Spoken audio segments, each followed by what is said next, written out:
Good afternoon and welcome to the second session at our compliance conference. This one is about the new Solicitors Qualifying Examination, or for short, the SQE. Some people pronounce it the SQE. We're a serious regulator though, so we're not that fun. We pronounce it the SQE. And whenever I do sessions on the SQE, there is always the risk of descending into a load of acronyms. From the LPC to QWE to PRT to the SQE, it can end up sounding a bit like a bad 1980s rap, but we will be using SQE a lot, but we will try and explain any other acronyms we use throughout this session to keep it as simple as possible. Now, this session is going to focus on what the SQE means for law firms, with the SQE being introduced next year, comes into effect in September. It really is becoming a reality now. So we're going to be focused on what's changing, what you might need to consider, and some of the opportunities, particularly around training and recruitment that the SQE will bring. So we do want this session to be interactive. You should see a link below this session which you can click on and you can submit questions. You can either do that anonymously, or even better, let us know who you are. And we've also had some pre-submitted questions, so we will be trying to cover off those later in the session. You can also tweet about this session, and the hashtag is #COLPCOFA, COLPCOFA, if you want to let us know your views. This session is being recorded, so you can catch up with it later if you want to, or share it with others if you think they may be interested. But now I'm going to introduce the speakers that we have to join us. And first off, we have Julie Brannan. She's Director of Education and Training at the SRA. She's led on the development and introduction of the SQE. She was formerly a litigation partner at Herbert Smith, and she also ran an LPC at the Oxford Institute of Legal Practice. Then next up, we have Hannah Worsfold. She's HR Manager for Trainees and Apprentices at Kennedy's Law. She's responsible for attracting, recruiting and developing school leavers and graduate talent into the firm. And she's been involved in the development of their new SQE training programme, which I think starts next year. And then next we have Michelle Tunney, who's Apprentice Manager at Brian Cave Later Paisner, or BCLP. There you go, there's another acronym for us. She's led on shaping their paralegal and solicitor apprenticeships. I know she's passionate about attracting diverse talent into the legal sector, and she's got 17 years experience of leading teams within major law firms. And then finally, we're joined by Hadaya Bintassam, and she's actually an apprentice at BCLP. I think she's in her second year as an apprentice there. She's worked in 4 teams so far as part of that, but personally, I'm delighted that she's currently working in the compliance team, and part of that role means she works on making sure the firm's complying with SRA rules. So that's a very valuable role. Now, her story, we'll hear a bit about her story, how she found the apprentice route so far, particularly as someone who perhaps didn't think initially she might go into the law. So those are our speakers, and we're going to kick off with Julie, who I think is going to remind everyone a bit about what the SQE is, but then move on to what are some of those opportunities for firms. So over to you, Julie. Thank you very much, Ben. I wonder whether we can have the slides brought up so everybody can see the slides. And can somebody let me know when they are being displayed? Lovely. Okay, excellent. Thank you very much.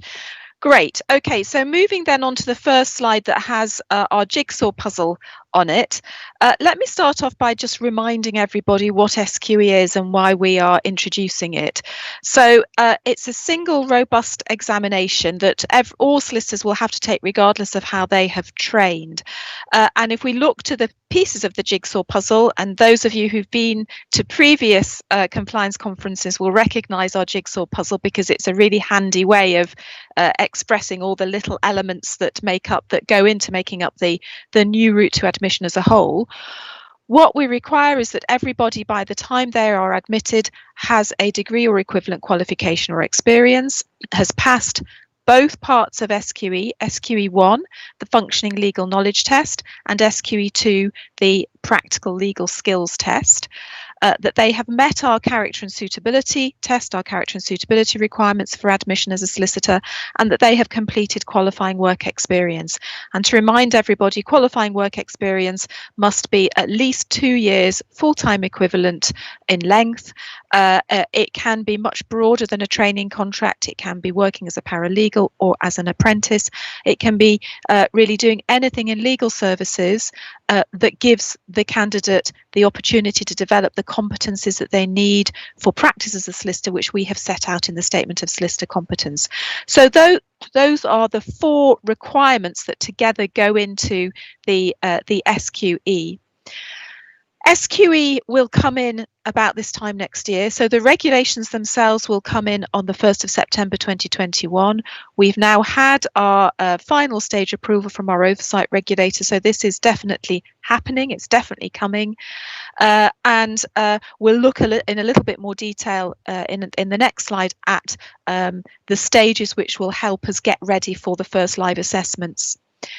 In terms of transition, we've taken the view that we should have a very gradualist approach to transition. So anybody who has already started on the route to qualification, who's started a qualifying law degree or the GDL or a period of recognised training, those people can continue down the old route until they have been admitted up to the long stop date of 2032.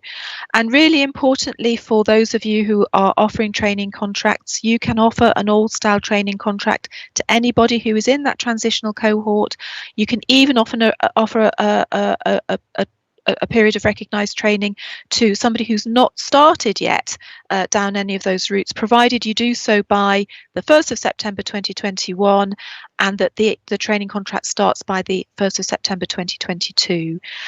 The transitional regulations are a very helpful way of smoothing the introduction, but they are complicated. So please do take a look at the details of those, which you'll find on our website. So that's what SQE is all about. And just again to remind everybody that the reason why we're doing this is to make sure that we have better assurance of standards at point of admission to the profession. Because we have one single assessment and everybody's taking the same assessment, we can be sure that everybody who we admit is meeting the same consistent standard for admission as a solicitor. So it gives us greater rigour and greater control over standards, but it also is much more flexible because our regulatory control is over the endpoint, that everybody has met the requirements for admission by the time they are admitted as a solicitor, rather than controlling the pathways. So we will not control or specify the particular routes to admission. There'll be much greater flexibility. We hope to encourage innovation in education and training, and we hope through that we will attract far more diverse people into the profession. So that's where we are at the moment. If we can move on now to the next slide. This slide sets out what we will be doing next over the next 12 months to get ready for the first live examinations. Most importantly, if we start at the top left-hand side of the slide, we will shortly be publishing something we're calling an information strategy, and that will set out chapter and verse on all the information, all the detailed information that we will be publishing between now and go live, so that people understand the nitty-gritty of the assessments. They know that if they've got a question, we may not have the answer yet, but they can see that the answer will be coming. We have already piloted SQE1 and SQE2. We've already published detailed assessment specifications setting out exactly what the assessments will be testing, and we've already published a bank of questions in relation to SQE1. The final piece of information in relation to the assessment itself are the SQE2 sample questions, which are due imminently. So please do watch this space, watch our website, because that information will be coming out in the next few days. Further down the line, there will be more information about qualifying work experience. Again, if If you haven't already done so, please do take a look, see what is already there. We've already got information about qualifying work experience, which includes, for example, a template where people can record the experience that they are getting over their 2 years of qualifying work experience, so that they can record and demonstrate to anybody who comes to who needs to know, such as the person signing it off, that they have completed that work experience. But there's more to come. In particular, there's more to come about what good qualifying work experience looks like, so that candidates can see that, so that firms know how to make sure that they're offering good quality work experience. And there's also guidance to those who are responsible for signing off qualifying work experience, so they know what their obligations are in relation to that. So more to come there. We also have information in relation to the suite of academic policy documents that you'd expect associated with an assessment. So you can see there reasonable adjustments policy. Further along, you can see the appeals and complaints policy, the marking and moderation policy. All of that's to come. We're also going to be publishing shortly practical nuts and bolts information about the registration and booking process, so people know how to register, how to book a place for the assessments. On the 15th of December, we'll be holding a conference for education and training providers. And moving round then into spring, we will in spring be opening the first SQE applications processes. So we'll have an applications process for qualified lawyers who want to apply to us for exemptions from the SQE on the basis that their existing home qualification and experience is equivalent in content and standard to the SQE. We'll also be giving people who are already doing qualifying work experience the template and the applications form to apply to us to get that registered with us, so that they can begin to be assembling and gathering together that qualifying work experience. And we'll be launching about Easter, early summer next year, the SQE website itself. And in due course, that is where people will need to go to find out all the information they need about the SQE, and also to register and book for the SQE. The assessments, the booking windows will open in the summer, and at the same time we'll be publishing more information about the suite of data that we will be publishing on SQE pass rates, who is doing well, you know, the profile of people who are coming through the SQE, all of that sort of information. The regulations themselves come into force on the 1st of September next year, and the first live assessment will be about this time next year, so in November 2021, and the first SQE2 assessment will be in spring 2022. So you can see a lot of work, as you would expect, to make sure that we are ready for the first assessments. And if we could move on now to the next slide. Part of what our role and responsibilities is to make sure that we have the assessment, a really, really good, robust, high quality assessment, to make sure that we are confident of standards. But the other part of our role is to encourage diversity and to make sure that we are promoting the new flexibilities in the system that mean we can attract talent wherever it lies. And that's very, very important for the profession and for us as the regulator of the profession. And on this slide, I've pulled out a quotation from the Bridge Group, who've been working with us on the diversity impacts of the SQE over the past few years. And in the report that we published from them in June or July this year, they said this. They said, increasing diversity in the profession is dependent critically on the actions of employers and training providers, with actions by the SRA likely to achieve only modest gains without corresponding action from stakeholders in the sector. And I think that's really, really important. We are all working together on this to get the talent and the diversity into the profession that we want to see.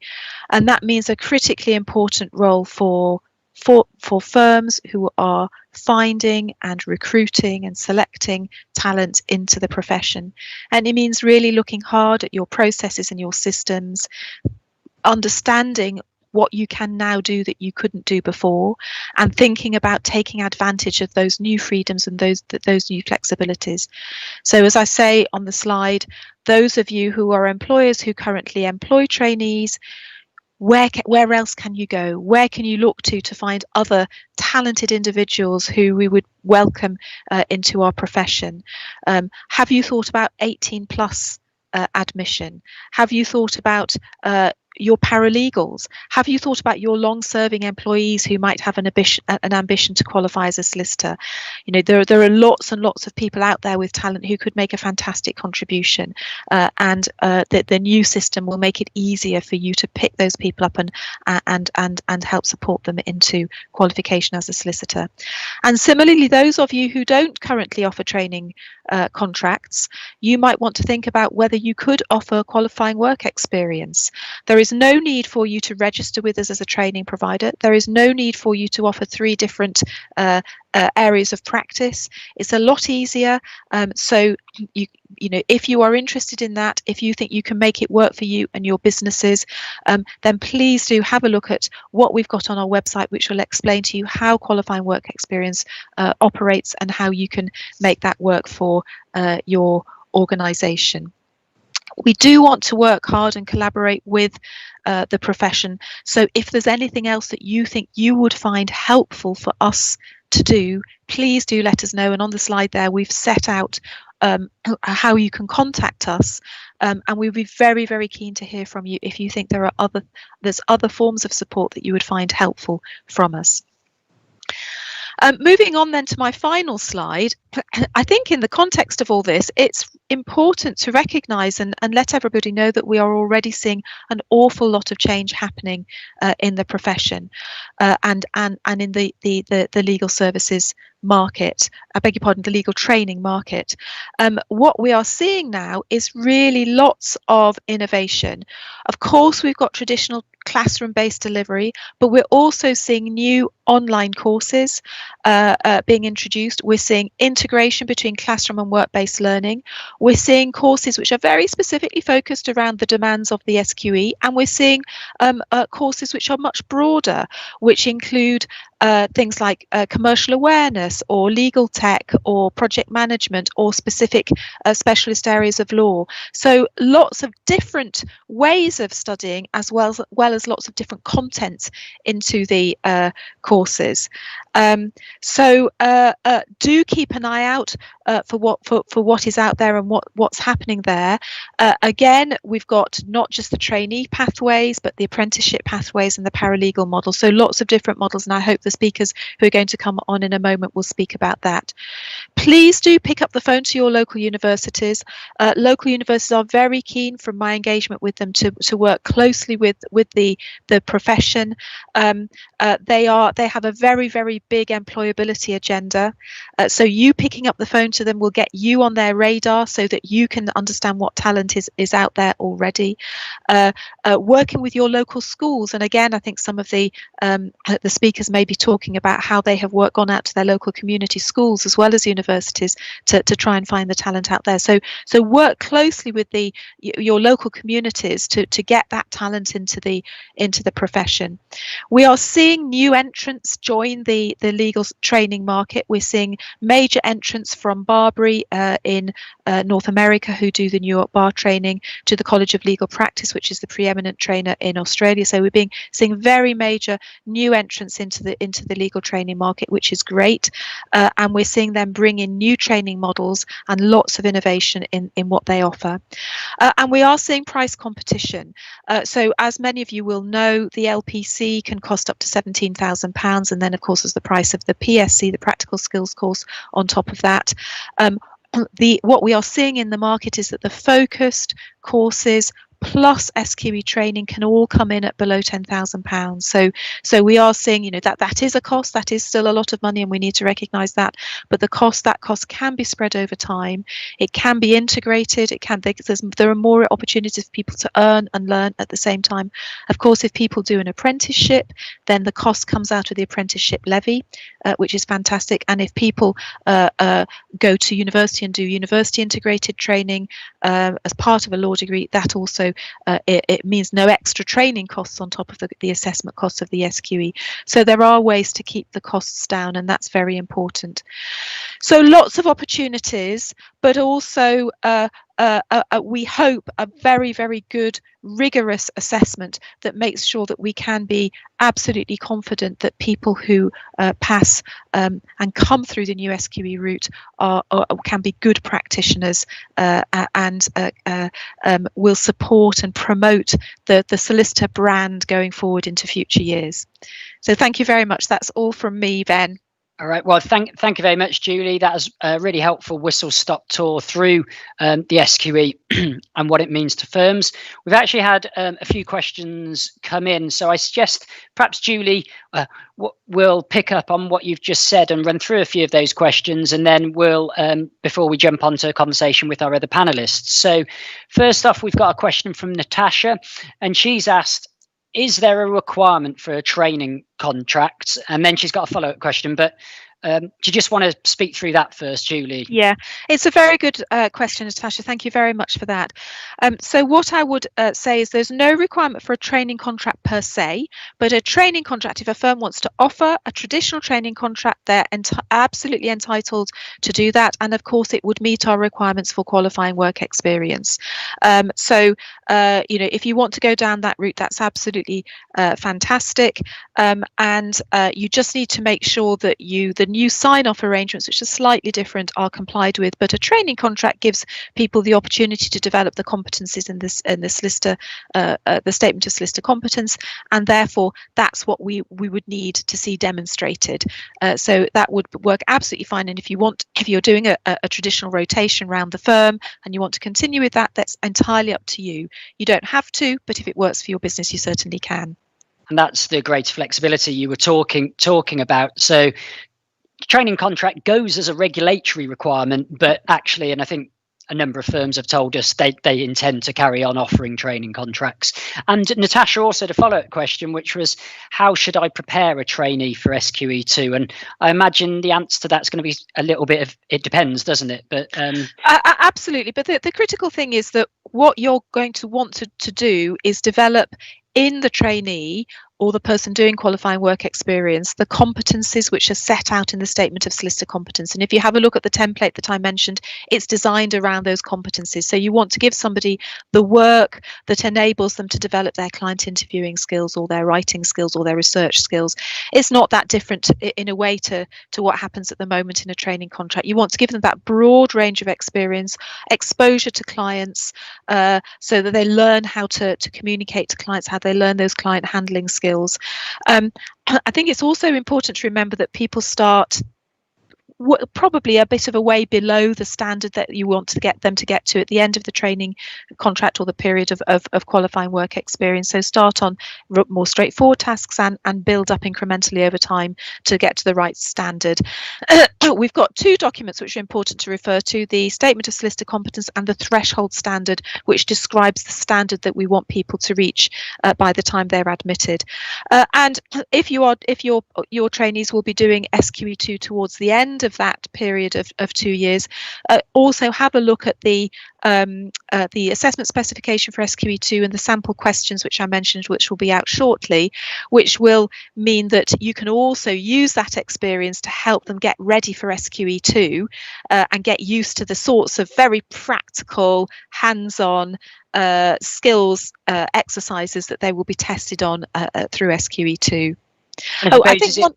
I was going to say, Julie, is it worth adding that it's not only testing practical legal skills as well as an SQE2, it's also testing practical legal knowledge across 5 different contexts. And I suppose, although you might get that experience in a firm across those 5 contexts, there might be some areas you need almost some top-up training on. Would that be right? People may want to have a bit of a blend of work experience and some top-up training to cover those 5 areas, as Ben says. The point that I had wanted to add was just really the importance also of professionalism and ethics. One of the really very important things about qualifying work experience is that gives people exposure to working in an ethical profession, and that's exposure to the normal sort of routine. So the sort of compliance work that Hadaya is doing, fantastic, making sure that conflict checks are carried out and AML checks and so on, but also exposure to good role models who are having to grapple with some of the tricky ethical issues that all solicitors need to be able to handle appropriately. So I think that exposure to ethical ways of working and the opportunity to develop professionalism, I think is also very important. And I suppose it's worth adding to that SQE 1 and SQE 2, there isn't ethical questions as such. Their ethics is pervasive or tested throughout, just as in real life you don't get an ethical problem with a neat bow round it saying ethical problem. That's the same in SQE 1 and SQE 2. The questions won't come, as exactly as Ben says, with a little label at the top that says ethics. So there will be ethical questions, there will be standalone ethical questions in SQE 1 and 2, but they will pervade, and it will be for the candidates taking the assessment to spot that there is an ethical problem and to exercise appropriate judgment in getting the right answer. And just another quick one about I almost did an acronym, QWE, Qualifying Work Experience. And this is from Alison. She says, do you have to accept experience gained at other firms to count towards qualifying work experience? Or can you insist that your trainee or the person who's coming to you does a 2-year training place before they qualify? It's a good question, Alison. Excuse me. Yes, it is a good question. What we have to distinguish between is the regulatory position and the employment law position. So if somebody comes to you and they've already got 6 months under their belt, if they at the end of 18 months wanted to apply to us on the basis of that totality of 2 years, we would have to admit them, because that is, they've met our regulatory requirement. But I think as a matter of employment law, if you wanted to say to them, we're going to employ you for 2 years on a non-qualified contract, a paralegal contract, a training contract, an apprenticeship contract, whatever it is, but a non-qualified contract, and at the end of that 2 years we will consider whether there is a qualified position for you, then that's how you manage that process. It's the same pretty much as time to count in the existing system, that some firms say, no, actually we want all our trainees to do 2 years with us. If a firm wants to do that as a matter of their employment relationship with somebody, then they can continue to do that. And I think I've got a couple of very quick questions that I can see coming up that I can perhaps help with. Centralised guidance on what SQE prep courses are available. There is a list of SQE training providers on our website, so please do have a look on there. We've already got quite a long list of people who have told us they're going to be offering SQE courses, so that will be available for you to have a look at and for you to point employees towards as well. And we've also got a question about, do historic qualifications only stay valid for a set time? What if you passed the LPC, QLD or even a degree 10 years ago? No, they don't. Just as they don't, there's no time limit on those questions, that those qualifications in the existing system. There's no time limit on those in the new system too. So those qualifications do remain valid just as they do in the existing system. And is it 2032 the cutoff, if I remember that correctly? The final cutoff is 2032. Of course, what we expect is that by 2032, most people will have adapted to the new model.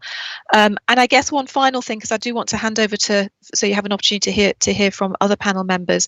But one thing just to say to law firms is probably, in fact, we're quite interested to how BCLP and Kennedy's have what decisions you've taken on this, but a decision for law firms is there will be people coming through in a transitional period with 2 sets of qualifications. What do? Do I say I'm interested in the best people and therefore I will accept either set of qualifications, or do you direct people perhaps at an earlier stage towards either one or the other? Do you have appreciate that you will have people go through different routes in your organisation, or you actually take a decision-wide, an organisation-wide decision to move everybody perhaps over to the SQE, and if so, at what point do you do that? Well, thank you, Julie. That was really helpful, and we will have a bit of time, hopefully, for a few more questions at the end. I suppose the final thing I just wanted to say, to pick up on what you said, Julie, is on qualifying work experience.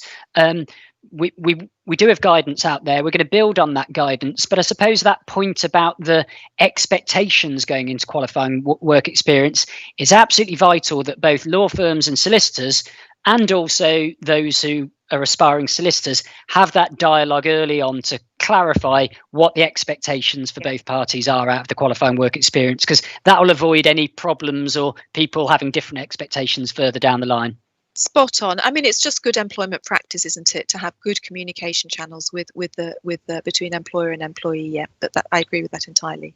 Okay, then. Well, thank you, Julie. And we're going to move on now to Hannah. Thank you, Hannah, and the rest of you for being patient while Julie and me nattered away there. But Hannah, as we say, we're going to talk to you a bit about what's going on at Kennedy's Law and how you're very much embracing the SQE. So, yeah, I suppose my opening question is, how are you responding to the opportunities the SQE brings, and some of the, what are the business and diversity drivers around that? Yeah, sure. So at Kennedy's, we have decided to implement a 30-month graduate solicitor apprenticeship for graduates to commence next year. They will be placed in one of our legal teams for the duration of the apprenticeship, so they won't have seat rotations. The plan is for them to stay in one legal team for the 30 months. There's a few decisions around sort of why we decided to implement the SQE early on. I mean, one of the main ones really is that because of, like Julie mentioned, the flexibility around qualifying work experience, and the fact that the SQE can be wrapped up in an apprenticeship, it means that we can use our apprenticeship levy. Obviously, that's something that we use at the moment. We have school leaver apprentices on our paralegal and solicitor apprenticeships, so we already use it, and it makes sense just to utilise it as much as possible. And why not use it to train excellent graduate talent and use it for another way to train graduates for us. So that was the big driver for us. Also, implementing a fully funded route to qualify really aligns with our wider firm objectives. We're always looking at how we can diversify our talent pipeline and make sure that we're really kind of widening access to the profession as much as possible.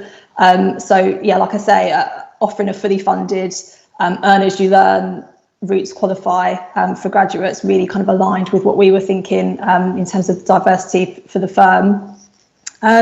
We also sort of spoke to really sort of key stakeholders at Kennedy's to find out sort of what would work for them when thinking about what to implement. And we realised that a lot of our teams would really benefit from having long-term resource in their team. So like I say, those that come in the apprenticeship will be in the team for 30 months until they qualify, and a lot of teams found that really appealing. Other benefits is that obviously it takes away I suppose it creates more of a transparent qualification process internally for teams, and it helps them with their sort of long-term resource planning.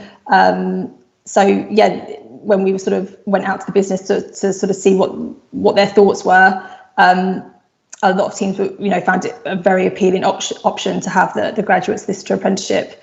And also like I said, we've been recruiting apprentices since 2012 now, and they've been school leavers, but we really thought it would be a great opportunity to build on our success with apprenticeships by implementing a graduate route as well.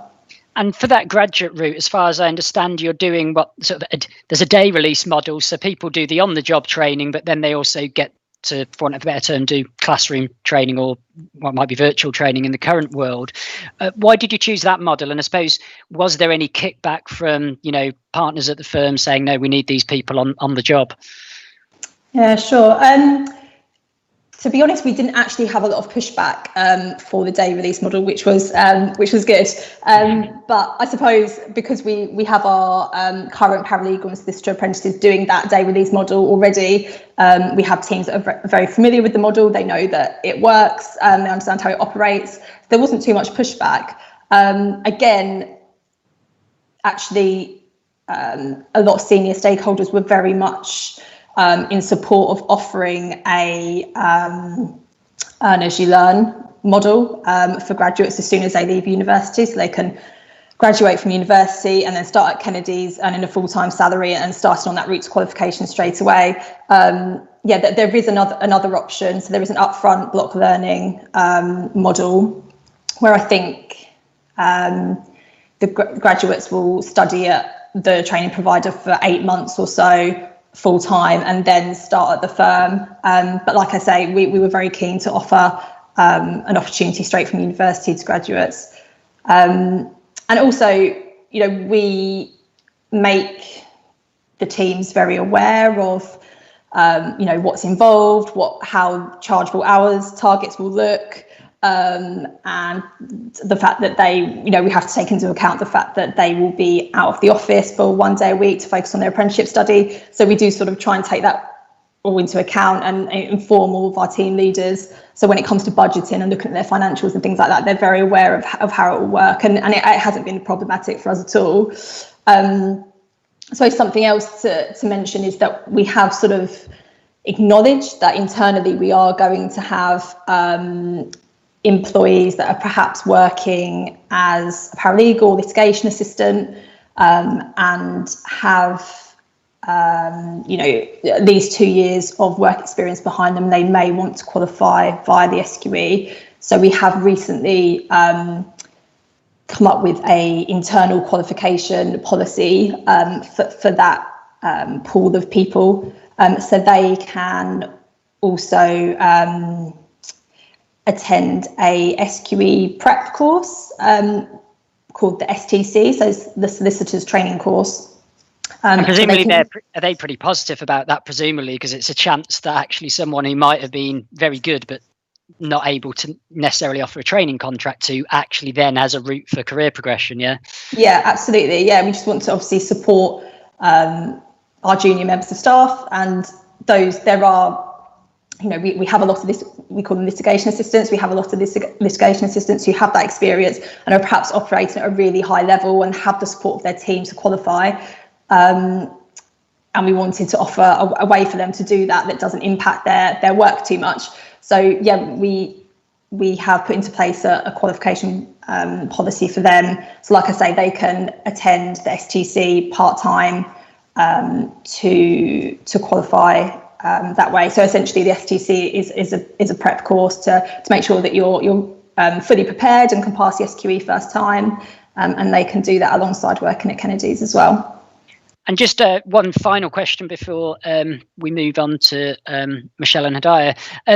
When will your apprentices get to sit SQE 1 and SQE 2? How are you planning for that?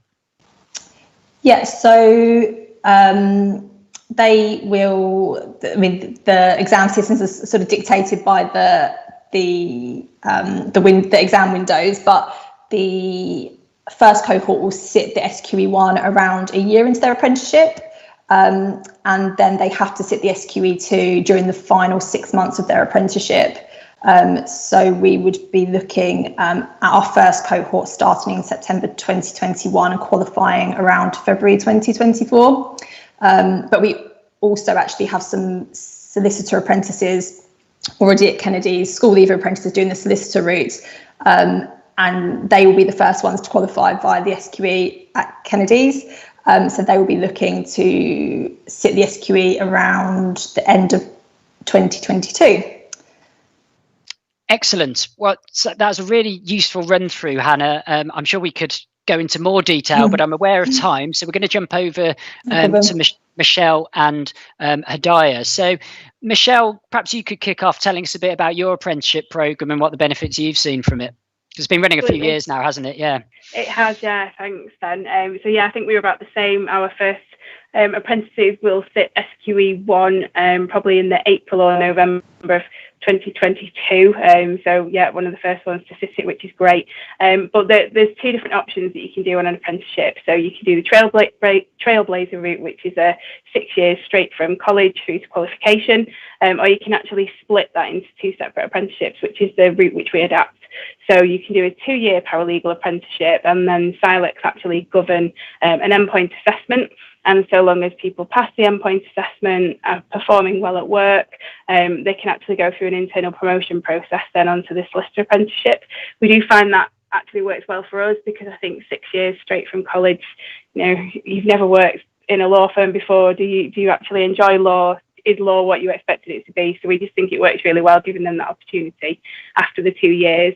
And as I say, it's an internal promotion process, but during that time we do adopt rotations. So you'll hear a bit from Hadaya about the rotations that she's done so far and the number of seats. But what we look to do is 6-month seats in the first 2 years, and then once they're on the solicitor apprenticeship, we really embed them with specific clients and specific teams to get a real good knowledge and understanding of the firm and its clients. So they tend to do 18 months to 2-year rotations for the remainder of the apprenticeship.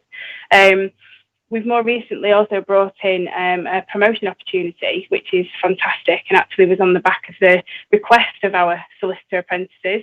So they now also have the opportunity to be promoted to a senior solicitor apprentice, which we feel mirrors the senior paralegal level, which again is working towards that point where they will then become trainees with the business. And we're hoping to adopt a similar path to the trainee route, so that the two paths align quite nicely at the end of the apprenticeship. But just being able to listen to the apprentices and take on board feedback, and being able to amend your programme and adapt to how they feel it should work, and listening to their opinions, I think is really key on an apprenticeship. And have you been surprised by the quality of people that have come through? Did that, because I suppose it was a bit of a jump into the dark when you first set off on this path? It was, absolutely. And year on year we kind of look and we revisit our application process, and we revisit our assessment centres. But on the candidates year on year are so mature and professional. They're just more and more impressive year on year. They're much better researched into what an apprenticeship is. They're starting to understand that they should really research about the firm, making much more targeted applications, whereas I think at the very beginning, one apprentice could make 15 different applications just with the hope of gaining an apprenticeship, whereas now I think, as students are becoming more aware, they are making much more targeted applications, which is great to see. Yeah, and it perhaps become more competitive. So talking of mature and professional candidates is a good point to move on to Hadaya. So I understand, Hadaya, you didn't set off thinking when you're at school, I want to be a lawyer. So could you tell us a bit how you sort of ended up where you are? What attracted you to the apprentice programme? So originally, like you said, I didn't want to go into university. I didn't want to study law. I knew it was quite a rigid process, and I also knew that it was quite an expensive route as well to take. So from leaving college, I started placing applications into apprenticeship. And it's when I came across BCLP, I was reading into the type of work they did, and that's what really interested me to make the application for the paralegal apprenticeship. And I think when I got invited for the assessment centre, I think that's what kind of sold it for me, because they had a diversity and inclusivity team. And I think when I went into the firm and I saw just how diverse the people who were working there were, and how much support there were for ethnic minorities, I think that's what made me feel so much more comfortable in knowing that I would get the support on the apprenticeship to progress in my career. Do you think that might have put you off if you had turned up and, for want of a better term, no one looked like you, and it didn't feel like a diverse firm? Yeah, I think so. I think it makes it a lot easier when you see faces who are almost not from the same background, and people who have had different journeys. And I think as well, it was really helpful because it showed me that the firm had worked with different types of people from different backgrounds. So they were able to be adaptable when it came to, knowing what teams to place you on or where you should start off on the apprenticeship. So I think it gave me that much more confidence. That's great. And I suppose going back to you, Michelle, one issue with the current qualification route, and we know from talking to law firms, is because there isn't a standardised assessment there, sometimes firms end up, relying on things like A levels or what university people went to. And we do hope the SQE is going to shift the balance there. But in terms of the apprenticeship programme and more broadly, how do you ensure you get a diverse range of candidates into the firm? A really good question. So some of the what we actually use, and BCLP was one of the first city law firms to integrate this. It's called rare contextualized recruitment. So we use that tool in our candidate management system to identify socially mobile candidates. So applicants have the option, it's not compulsory, they have the option to consent for their data to be shared with us, and that goes through to the graduate assessment panel. And they take into account the kind of statistics around, are you the first generation to attend university? What's your postcode? Were you eligible for free school meals? Did you undertake regular part-time work alongside studying, either at school and or college? Time, if there was time spent in local authority care, whether or not a parent or you had registered caring responsibilities for an individual in the family, were you a refugee or an asylum seeker? And what that does is, depending on the responses which you give, it flags against the results. So one flag would be for a low socio-economic background, for example. But it also provides a performance index. So it gives us a percentage to indicate if that candidate has outperformed significantly against their peers at school. So, for example, if the typical school grades are BBB and this individual has got socio-economic flags and they've managed to achieve 3 A's or A stars, then that also gives additional points. And all of that is taken into consideration with our recruitment.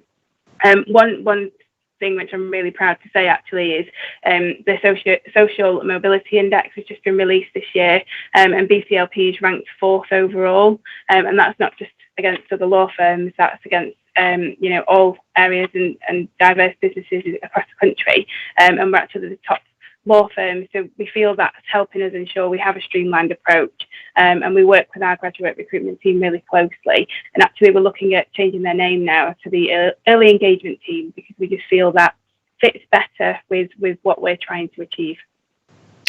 That's great, Michelle. And perhaps I could move back to you, Hidayat. What's your experience been of the programme so far? How have you found it? You've talked around, you've gone through a variety of different teams. Yeah. Again, I think I've been on 4 different teams since starting. I started off on the legal administration team, and I've worked my way up now to be on the compliance team. And I think the common theme is no matter what team I've been on, there's always been a good support network there in terms of when you first start, there's a buddy system in terms of if you have any questions or queries, and then you've got your supervisors too. So I think overall the whole my experience on the apprenticeship has been amazing and filled with support. That's great. And actually, we've had a question come in, and it's probably picking up on that. And Hannah, you might want to chip in at this point as well. And a question for you, Michelle.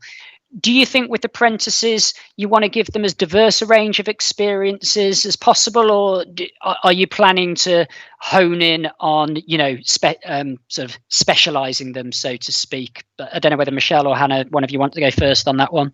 Yeah, probably slightly different angles with me coming from a solicitor apprenticeship route rather than the graduate route. But for me, it's all about diversity and allowing them the opportunity to try those different practice areas and see actually which area of law they would like to qualify into. So as we say, the first kind of 2 years is that 6 months exposure, and then we really focus throughout the final 4 years of trying to make sure that they have, contentious, non-contentious exposure. We're working closely with our graduate team to actually build the 2 routes together, and we're hoping that they will have all of the opportunities at the end of the apprenticeship that a normal trainee would. So seats in London, for example, in the London office, for example, if they're based in Manchester, be that virtual or in the London office, who knows at the moment. And also international secondments as well. So we want them to have all of those opportunities to gain a really, really broad experience. And what about you, Hannah? Did you have anything to add from your side? As I say, you're in a slightly different situation to where Michelle's firm is at. Yeah, sure. So yeah, like I mentioned, we are initially we're going to recruit our graduate solicitor apprentices into one team, but we are running our training contracts and the graduate solicitor apprenticeship concurrently for the time being. So we are encouraging people to, we have a lot of people coming to us saying, what route should I take? And we are encouraging those that have done the LPC and have done the necessary study to apply for the training contract. And perhaps those that really do have an interest in a certain area and haven't, done the LPC yet, we do encourage them to look at the SQE route instead. That's not to say that over time, and obviously with things changing and the transition and everything, that it might not change, and we might have to start incorporating some seat rotations. But for now, with the two programs running side by side, that's how we're planning to do things. And it's interesting because, as I say, that's exactly what the SQE does provide, is that flexibility for firms to make decisions as to what works for them. And again, as long as people joining the firm are aware of how that's going to work, then I think there's good opportunities there. I'm just aware we've got about 10-15 minutes left, and I want to get through some of the questions again. But Michelle, perhaps if we could just finish off with you in terms of how's the transition towards the SQE and that training going to work within BCLP? Yeah, so we're working very closely with our current training provider to integrate the SQE into the apprenticeship scheme. It actually gave us, similar to Hannah, it gives us the opportunity to evaluate the end stages and really look at the process, and it's great that you can change, and I think the programme will continue to change. I don't think it will ever be set in stone, but we work, as I say, really closely with the graduate recruitment team. We're aiming to streamline the SQE training to ensure the traditional route to qualification and the apprenticeship align. So we've taken the opportunity to incorporate what's important to the firm, and that being on qualification, and also important to the apprentices, that they're recognised in the business side by side. So there will be no difference whether you've done the traditional trainee route or the apprenticeship route. And they'll be able to obviously incorporate their previous years with the firm for the QWE or qualifying work experience, enabling to them to study SQE 1 and 2.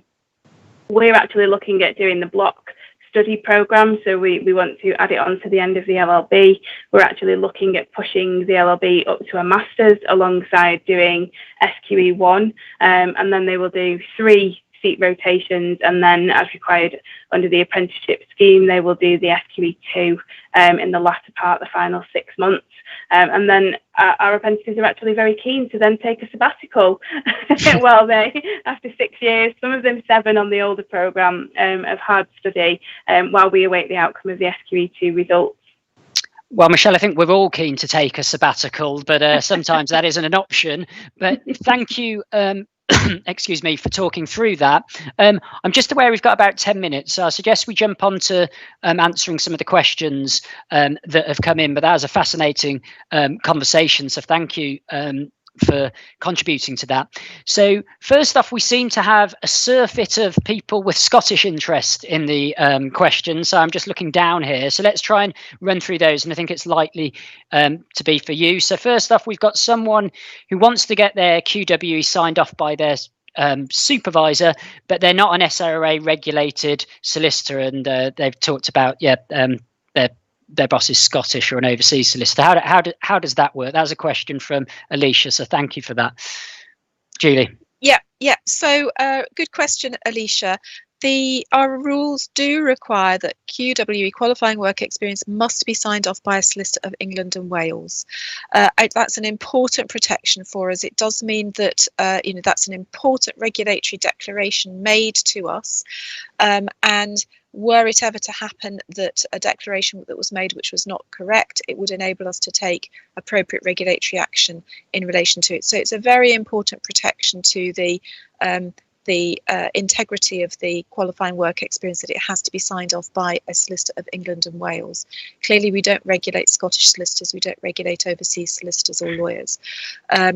But there is provision in the regulations for QWE to be signed off by a solicitor who is not part of the organisation. So it may be that your organisation perhaps instructs a solicitor of England and Wales, if you're working jointly on a piece of advice that perhaps straddles Scottish and English law, or you have a relationship with an English law firm. And it would be possible for you to approach a solicitor in those circumstances, an English solicitor, and say, would you be willing to sign off the qualifying work experience? Now, there are lots of safeguards, as you would expect, to make sure that the solicitor signing off from outside the organisation knows enough to be sure and confident to be able to declare to us that the QWE has happened. So they would need to talk to the supervisor of the candidate. They would need to have a look at the work that they were doing. They would need to have a look at at a portfolio of work to demonstrate how they had had the opportunity to develop the solicitor competencies.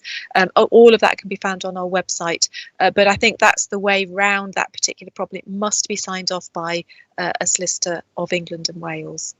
And then we've also got a question, Julie, from if you're a Scottish solicitor, do you need to sit the SQE?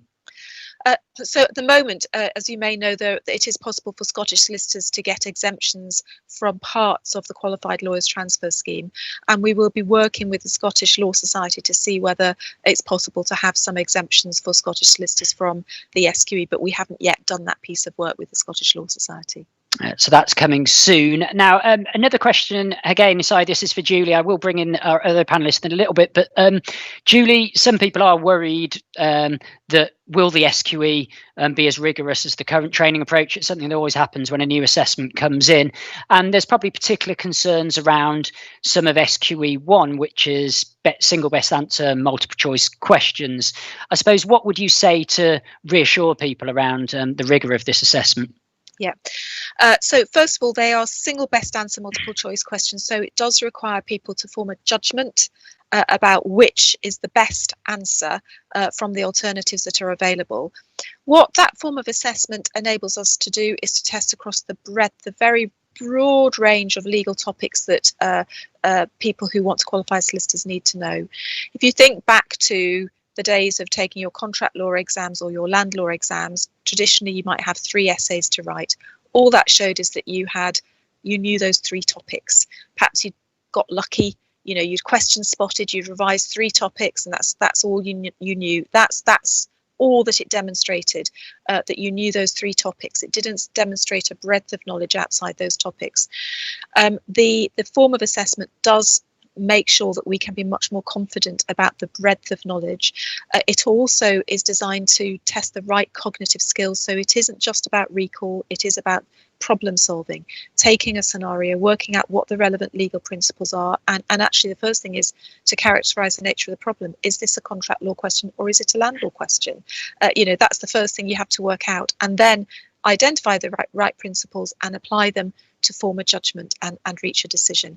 And the other thing just to say is that whilst the SQE1 can test breadth and it can test that form of cognitive problem solving, it can't test everything. So it certainly can't test that somebody can write or can analyse or research. We test those skills through SQE2, and as Ben said earlier, SQE2 is 50-50 law and skills. So you have to know your law and you have to be able to use those skills how you would use them in practice. So there are 16 assessments in total, 12 of which are written, and they require pieces of discursive writing. So we will be testing and retesting people's ability to write. And we will also be testing people's ability to argue, to persuade through the advocacy assessment, and to handle clients appropriately through the interviewing assessment. So the full range of skills that you need as a solicitor will be assessed through SQE2. And it's probably also worth adding, isn't it, that all questions for SQE 1 and 2 actually are written and then reviewed by solicitors. So it's a solicitor's exam set by solicitors. Can I just bring the other members of the panel in? I suppose I wanted to get your thoughts on the current virtual world that we're in. Obviously, training and recruitment probably looks quite different to how it did look a year ago. Michelle and Hannah, how are you adapting to that? And perhaps Hadiya, how are you finding that? So does someone want to go first on that one? I don't mind covering off how different it was this year. We continued with our recruitment onto the apprenticeship this year. So next year we'll actually see 2 lots come in instead of 1. So we've pushed back onboarding until January, when we were hoping everything might be more settled, but it looks like we're now doing a virtual induction as well. But actually it was so different. All of the assessment centres ran virtually, but I actually feel that certain parts of the day were more beneficial, certainly as an assessor, to do it virtually. And I think we'll definitely take lessons learned from this year's recruitment through to future years.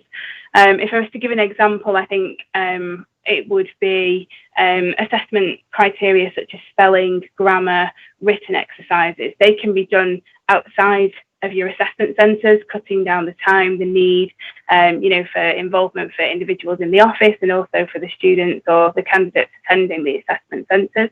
And I think it actually allows you to give some feedback prior to that assessment centre to say, if somebody wasn't very strong on the written assessment, or if somebody performed really well, it allows you just to see that candidate before you actually meet them face to face or camera to camera.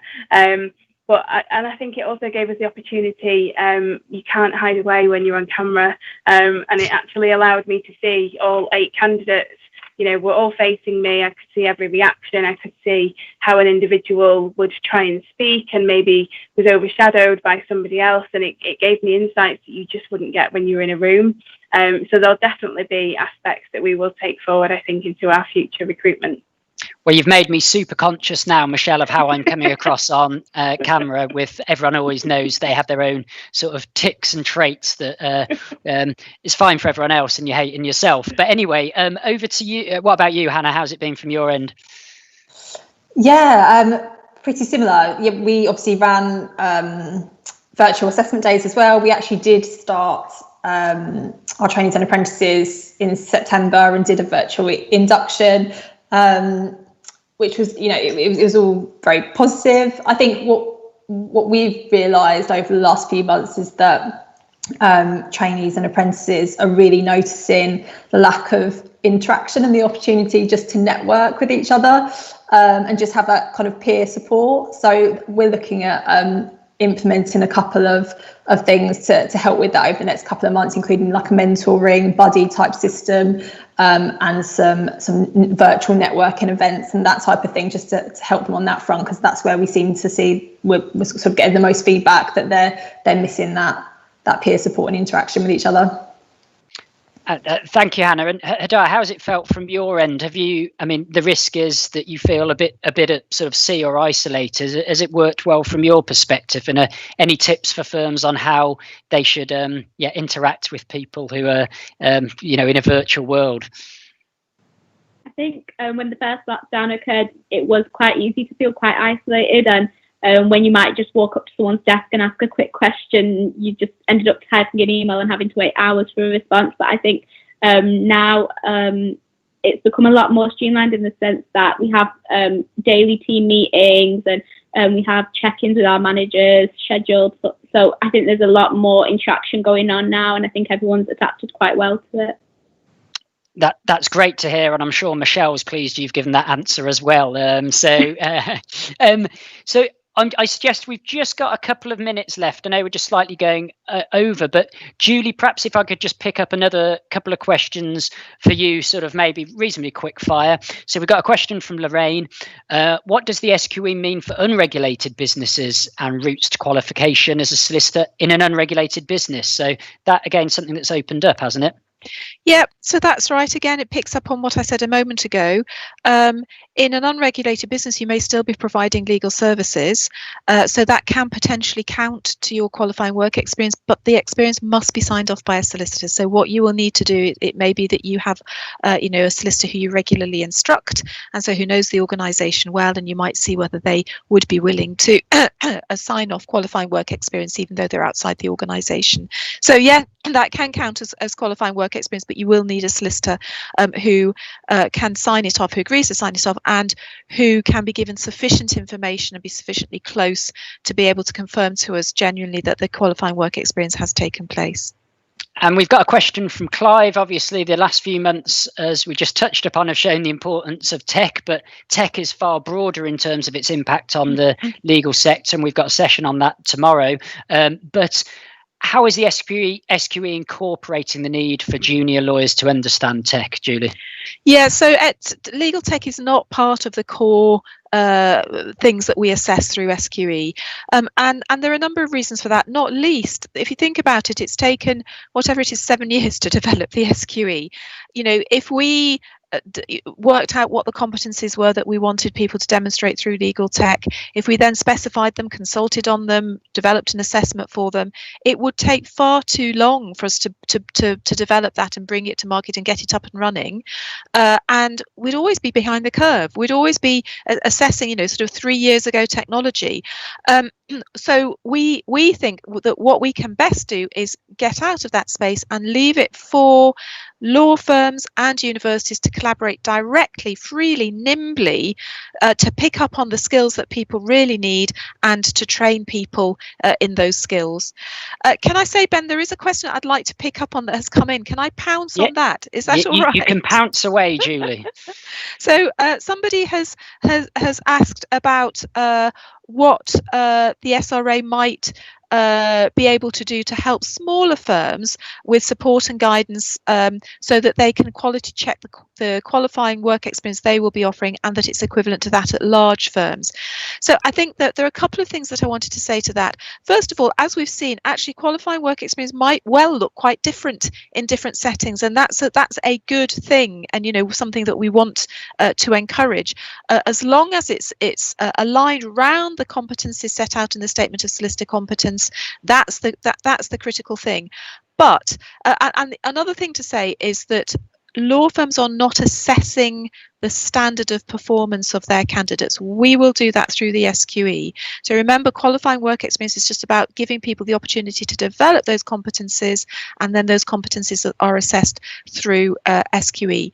But there is guidance about what good just about to come about what good qualifying work experience looks like on our website. And the other thing that we're thinking about is whether it would help to have a sort of community of interest, sort of a forum where law firms could share experience, share good practice, so they weren't all reinventing the wheel in splendid isolation.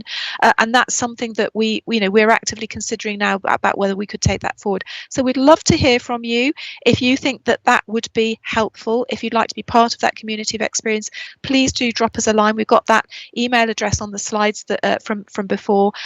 Please, Clive and others, do pick up on that.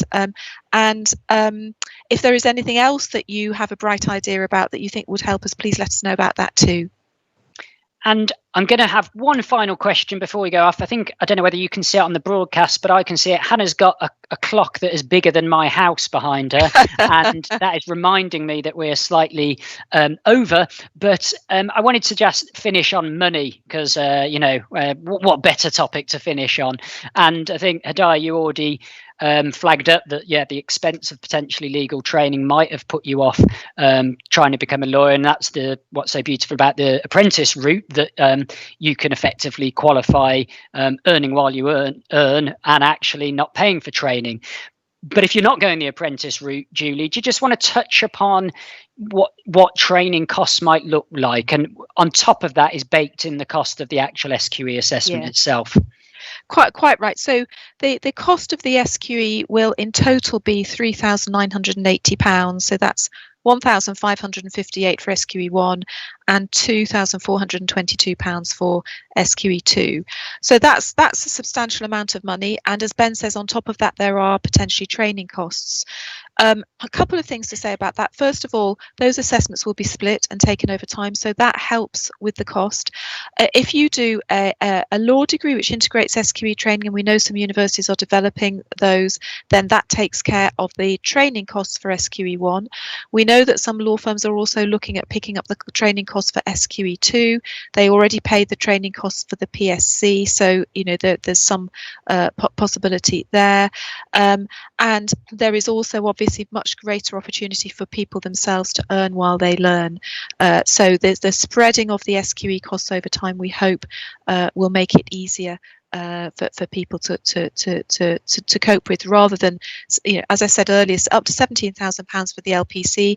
And even though there is funding available for master's level courses that integrate that integrate the LPC, rather, that doesn't cover the whole of that cost. I think it covers about 10 or 11,000. So there's still quite a lot of cost that people have to cover themselves if they're going down that route. So we hope that SQE will be more affordable, but it's certainly something for you to think about when you're thinking about the routes that people come through, because different routes will cost different amounts of money, different training routes will cost different amounts of money, and there'll be different funding available for them.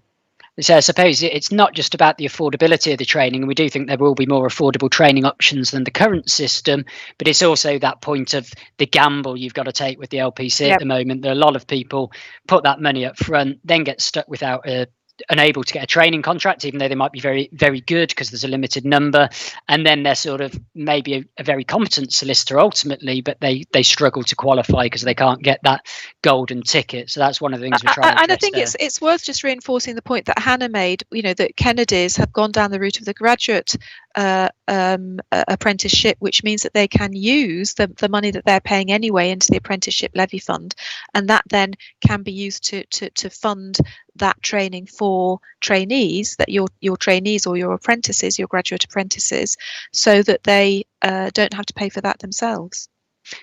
Thank you very much, Julie. I think that's a great note to finish on. I want to say a big thank you to Hannah, Hadaya and Michelle for their really interesting contributions. We are 10 minutes over. If I was taking the SQE, I'd be being kicked out of the assessment now. So let's hope I never have to take the SQE, but you can visit our website for further information on the SQE. We know we've covered quite a lot of detail there, but there's a whole series of webinars, and a lot of them specialise on particular subjects like qualifying work experience or what the assessment covers.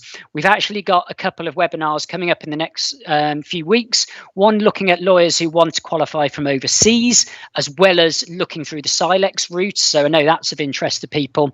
And we've also got a separate one coming up in December on the transitional arrangement. So that's who needs to do the SQE and all that complex detail around who might have a choice. So watch out for them. Otherwise, our next session at the compliance conference will be at 1 o'clock tomorrow. That's going to be discussing technology. So at least Clive, you may want to join us for that, and hopefully others do. I think that'll be a really interesting session. But finally, I'd just like to say thank you again for joining us. And could you please fill in the evaluation form at the bottom? There's a link there. It really helps us know what you want to know and work out how we can improve these sessions. Be nice to Hannah, Hadaya and Michelle. I think they were brilliant, but you can criticise Julie and me as much as you want. But otherwise, no, thank you for joining us, and hope everyone has a good afternoon, and look forward to seeing some of you again tomorrow. Thank you very much.